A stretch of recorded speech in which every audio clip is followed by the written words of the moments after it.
नमस्कार, प्रणाम। कैसे आप सब? उम्मीद करते हैं स्वस्थ होंगे। जी हाँ दोस्तों, आज हम एक गाने के बारे में बात करने वाले हैं जो गाने इस प्रकार है। एके गो दिल मंगवैया हजार बा, ये गाना नागेंद्र उजाला गाए हैं और इस गाने पर परफॉर्मेंस किए हैं भोजपुरी के मतलब सबसे बड़े सुपरस्टार में से गिने जाते हैं, डांसर में से गिने जाते हैं। एक है जो राज भाई है, जो हाल ही में एक इंटरव्यू आया था, जो भोजपुरी इंडस्ट्री के सबसे बड़े सुपरस्टार खेसारी लाल यादव और पवन सिंह को बोले थे कि कुत्ते की तरह लड़ते हैं।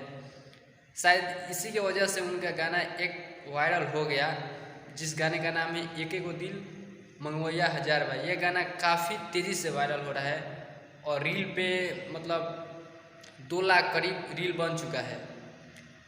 तो नागेंद्र उजाला को बहुत बहुत शुभकामनाएं कि गाना हिट हो गया। और मीडिया भाई से अनुरोध है कि इस गाने को आप लोग देखिए, ख़राब गाने को तो इतना सपोर्ट करते हैं कि उसको दबा हुआ गाने को उठा देते हैं।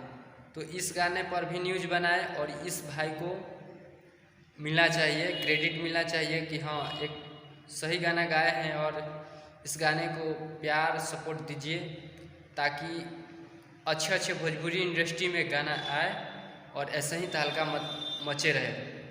तो आपको क्या कहना है राज भाई के बारे में और भोजपुरी इंडस्ट्री में? तो वीडियो को यहीं ख़त्म करते हैं, तब तक के लिए बाय।